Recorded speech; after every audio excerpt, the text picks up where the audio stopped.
So if you've been video editing for some time, you might have heard the term color correcting and color grading. Now in this video, I'm going to be going over the difference because there is a key difference between the two. So I'm going to show you how to color correct your clips as well as some techniques when it comes to color grading as well. Let's dive in. 3, 2, 1. Here we go!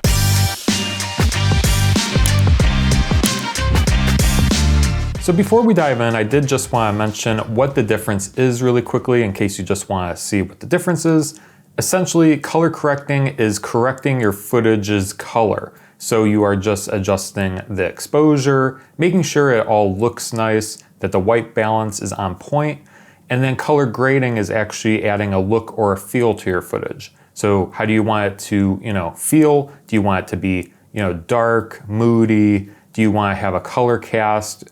That's color grading. So that's the main difference. And typically you want to color correct your footage first inside Premiere Pro and then later add a color grade or a look and feel over your footage. So let's dive into Premiere Pro and see how to get started color correcting footage. So I have a Premiere Pro project open, and as you can see, I have a few clips in my timeline. I have them ready to start color correcting. Now the first step is to actually change our workspace from editing to color. So to do that, go to your workspaces button and change it to color. This will do a few things. This will first open up the Lumetri color panel to the right side. If you don't see this for whatever reason, you can always go to Window, Lumetri Color. You should also see Lumetri Scopes. This should be in the top left section. If we click this drop down, these little arrows, you can go to Lumetri Scopes. Now these are the scopes I recommend using, the Vector Scope and the Waveform RGB Parade Scope. To change the view of the scopes, you can always right click and select which ones you want to see. In this case, I have Vector Scope, YUV, and then Parade RGB. Now by default, I believe Premiere Pro has Waveform. Waveform is like RGB Parade, but essentially RGB Parade has red, green, and blue separated, where the waveform is essentially all of these colors mixed together in white. So whichever one you want, I like RGB Parade because I can see the difference between the blue, green, and red values very easily. But once you have these two scopes selected and check marked, let's review and go over these. Let's start with the Vector Scope. So the Vector Scope displays saturation of a video clip. So as you can see here in the center, I'm gonna double click it to zoom in here in the center of the Vector Scope. You can see this blob, and this blob essentially represents the saturation of the video clip, whatever is being projected in the program monitor. Now if we zoom back out, you'll see that there's different colors in this hexagon on the outside. You can see on the left side there is yellow. I'm gonna go full screen so you can see it a little bit better here. On the left side you can see yellow, red, magenta, blue, cyan, and green. And these represent the different colors, and the blob represents how intense the saturation is in that clip. So as you can see, the cyan blue is really saturated here. And if we go and hit tab again to minimize the tab, you can see that her shirt is blue cyan. So that's indicating like her shirt is really saturated, where a lot of the other areas in the screen aren't as saturated. Now if we go back, I'm gonna hit tab again to go full screen. You'll notice this line here in between yellow and red. This is the skin tone line. So essentially, when you color correct for skin tone, you want to make sure the skin tones are within that line. That way they're not too green or off, and everything's looking okay. And then the hexagon itself, you want to make sure that the blob doesn't go over the hexagon, because that will indicate color clipping. You might notice some artifacts in your video export if the blob reaches the outside of the hexagon. Now let's focus on the right side. The right side is your RGB Parade or your waveforms. And essentially how you can read this is your luminosity of your video footage, how bright or dark it is in the different color channels. So how bright and dark the red is or the green is, and how dark and light the blue channels are. And how it reads is at the bottom, you'll see 0. So this is basically black. 0 is black at the bottom. So all these waveforms near the bottom are the shadows or the black levels in the dark areas of your screen. And then 100 at the top is white. So this top line indicates white. So if you see, your footage or your waveforms crunched up towards the top of the screen here, this is indicating that your clip is overexposed, that everything's white. And then in the middle here are your midtones. So essentially what's in between your highlights and shadows here. So, these are your midtones, and how it's spread across the contrast in between your highlights and your shadows, essentially. If this is all grouped together in the center, you'll notice that it's very flat. The footage is very compressed. Maybe you're working on log. And while we're talking about log footage, I did want to mention how to convert your footage if you are working in log. So say if you are working with log clips, these aren't log, but let's pretend these are log. Where you'd want to go to convert it from log to Rec 709 is inside Lumetri Color here. So where you want to go is into the Settings tab. Once you're here, you'll want to go into the project, and you'll notice this little checkbox next to Auto Detect Log Video Color Space. When this is checked, Premiere Pro will automatically convert your log footage to a Rec 709 color space. Now, if this isn't an option for whatever reason, or maybe you have shot in log and Premiere Pro can't recognize it, you can always add an input LUT. So to do that, what you can do is click on your clip inside the project panel, right click on it, and go to Modify, Interpret Footage. Then from the Color tab, you can select the input LUT. So for example, if you find your input or utility LUT, you can add it here under Add LUTs. For example, DJI Mavic 3 D-Log, convert to Rec 709. I have a Mavic 3, a drone, so sometimes I use that to try to convert my log footage or D-Log footage to a normal color space. But this is where you would add that LUT to convert it to a Rec 709 workspace. So that's log footage, but let's go back into color correction. So I'm going to go back into Lumetri Color and click on the Edit tab. So how do you color correct your footage? Well, there's a few different ways, and I'll start off with the most easiest basic way, and this may work for you. So to color correct your clips, what you can do is click on your clip that you want to color correct, click on the drop-down menu under Basic Color Correction, and first, these are the basic controls, and the first one I wanted to highlight is there is an auto button. So you can have Premiere Pro auto color correct your footage for you by clicking this auto button. And you'll notice once it's done, it'll slightly adjust the footage really depends on your own footage here. And then there's an intensity slider. If you go all the way to the left, it'll be minor adjustments, and if you go all the way to the right, it'll be more dramatic adjustments. So as you can see down below, we have the color temperature, the white balance. We can see it increased it to red a little bit. It tinted it towards green a little bit. So I added a green tint, and then it increased the saturation a little bit. It increased the exposure a little bit. It decreased the contrast, which is the difference between the highlights and shadows. And then it added a little bit to highlights and shadows. And then your whites and blacks, essentially what is white and black, it adjusted that as well. And that's essentially what these are. You can do this if it's easy and if it works for you, you can do that. Or you can manually color correct on your own. So I'm going to click the reset button. And essentially, I'm going to show you my workflow on how I would color correct it.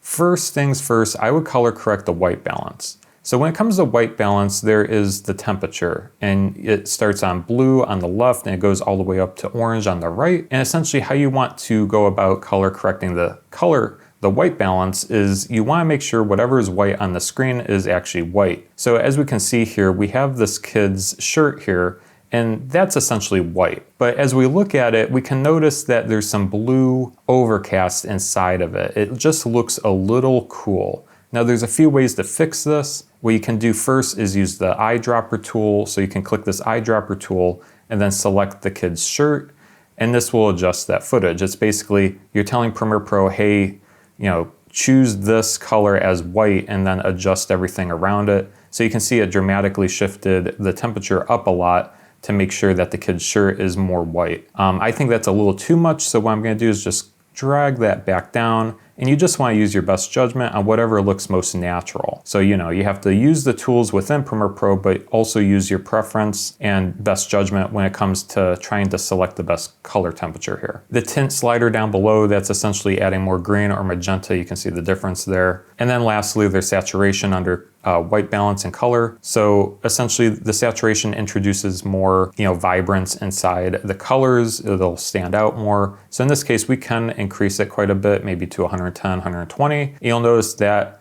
the blob in the left increases. So as we were talking about earlier, if we increase this a lot, you can see the blob becomes larger. And essentially, say if we're working with black and white footage, just to show you, if you go all the way to the left, you'll notice that the blob is very small. It's just a little dot in the center, because it basically indicates that there is no colors in this clip. But for this example, I'm probably just gonna leave it around 110, and that looks pretty good. You don't wanna go too far, and once again, you wanna use your best judgment, make sure nothing looks too weird, that there's not too much saturation. You just want it to look natural, as if you are seeing it in real life. That's essentially what color correcting is. You just want to color correct it. We'll get to grading in a second, and that's later on in this video, but the purpose of doing color correction is just to make it look normal. And if you want to see the result, you can turn on and off this effects button in the top right, and you can see the before. So this is the before, and this is the after. So you can see we kind of got rid of that blue overcast, added more warmth to it, and we add some saturation. Now under light, there are the lighting controls, so you can increase the exposure. And this is a next step here. So how to read the RGB parade. Essentially, you want your highlights in between 80 to 100. So for example, if we increase the exposure a little bit, you can see we're bringing those highlights up a little bit in between 80 to 100. That's essentially where you want to be. You don't want to go past 100, and maybe keep it just around 90, so right around there is pretty good. But once again, your clip might look a little bit different, but that's essentially how you would color correct. And then obviously there's the shadows as well. So you can see the darks and the shadows are up quite a bit. So if you wanted to bring down the shadows in your clips, you can click and drag the shadows to the left, and this will slide it down, also introducing more contrast. You can also just introduce more contrast by clicking and dragging this as well. You'll notice that just stretches everything out, and to the left, it'll kind of flatten it, kind of making it look more like log footage. But in most cases, you just want to make it look natural, make it look real. You know, if we go before and after, you can see the difference here. So we just kind of added more contrast. It looks more real looking. This looks a little bit washed out. We just kind of added a little bit more life to it and made everything corrected, which is what we're supposed to do in color correction. And one last tip, before we move on to color grading, I did want to cover skin tones. So how do you know if the skin tones are correct? A good hack for this, and what I'm going to do is just toggle off the parade so we can focus on the vector scope. If you want to see if the skin tones are in line or not, a good way to do this is to go into effects controls and go to your opacity section. What you can do is draw a mask just around their skin tones and see where that blob lines up on the line. So for example here, I'm going to draw a mask using the pen tool. So I'm going to create a mask. I'm just going to draw around her hand down here. So just in this area here. So that with that selected and closed off, if we go back into Lumetri scopes and we scrub forward a little bit, we can see it updates. And you'll notice that the blob, if we zoom in here, it's right in line with the skin tone. So we don't really need to make that much adjustments to the skin tone, but this is a good way to double check to see if your skin tone is in line or not. If it isn't, there's a few ways you can correct it. You can go into the curve section, and down below, there's hue versus hue. You can try and see if this works for you. You can click on this eyedropper tool and then just eyedrop the skin tone color and just slightly shift it, up or down depending where it needs to go. So for example, if we go down, you can see it's going towards more yellow. And if we go up, it's going towards more magenta. And I'll double click on this so you can see the difference. So once again, if we go down, we can just mess with this until it's right in line with the skin tone line. And then this is essentially how you would color correct skin tones. Just slightly shift it. You don't want to go too much here, but this is how you would color correct for skin tones specifically. So that looks pretty good. Once you're happy, you can double click, zoom back out, and then go back into effects controls and delete the mask. And similar to the other effects, you can see how the difference is. So if you uncheck this box, you can see the difference. It's hardly noticeable, to be honest. So, it's just a slight shift. And, if you're really picky about color, that's how you would fix it and make it very exact to the skin tone line. But, that's skin tone. Let's move on to color grading or color matching. So, that's one clip, but say if you need to color correct other clips. A good way that you can color match, say if they're shot on the same camera, or maybe they're shot on different cameras and you're trying to match the look from this to this clip, a good way to do that is to use color wheels and match. So if you go to color wheels and match with the next clip selected, you can go into comparison view. And then you'll notice that this reference monitor pops up. You can just make sure that it's over the clip that you want to reference, in this case the one we just color corrected, and make sure that you're on the clip selected over here to the right, and then you can click this apply match button. And this will match the look from the left to the right. That way, say if you're trying to color correct between two different cameras or two different sources, you can see it kind of matches it quite a bit. You might have to fine tune it a little bit. You can see the right side is just a little more desaturated. So, you can do that as a good baseline to start with, and then you can go back into basic color correction and then just increase the saturation a little bit and maybe add a little bit more warmth. back into it here. But you get the general idea. Those are the controls to color correct between clips and try to, get your footage looking good. You can always access comparison view by also clicking on your wrench button inside the program monitor here and then go to comparison view.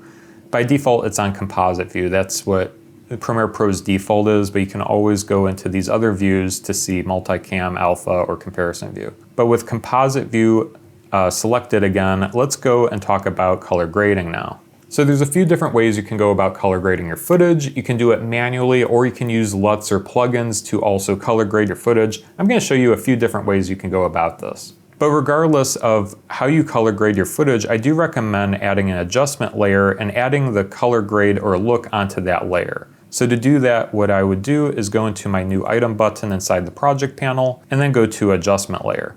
Just make sure your sequence settings are correct and click OK, and then you can click and drag this layer over into video track 2 and then just trim it so it's over all of your clips in your timeline. Now with this adjustment layer selected, this is where you can apply the LUT or the look or make more color adjustments, and this way you can always hide it and see how the look impacts your footage over the clips. So this is what I recommend. I wouldn't recommend doing it on the clips themselves, especially since we just add this color effect to it. You would have 2 of them. It might be getting a little bit confusing on which one you're selecting at any given point in time. So that's why I recommend using adjustment layers for color grading. Now for color grading, I typically start in the Creative tab.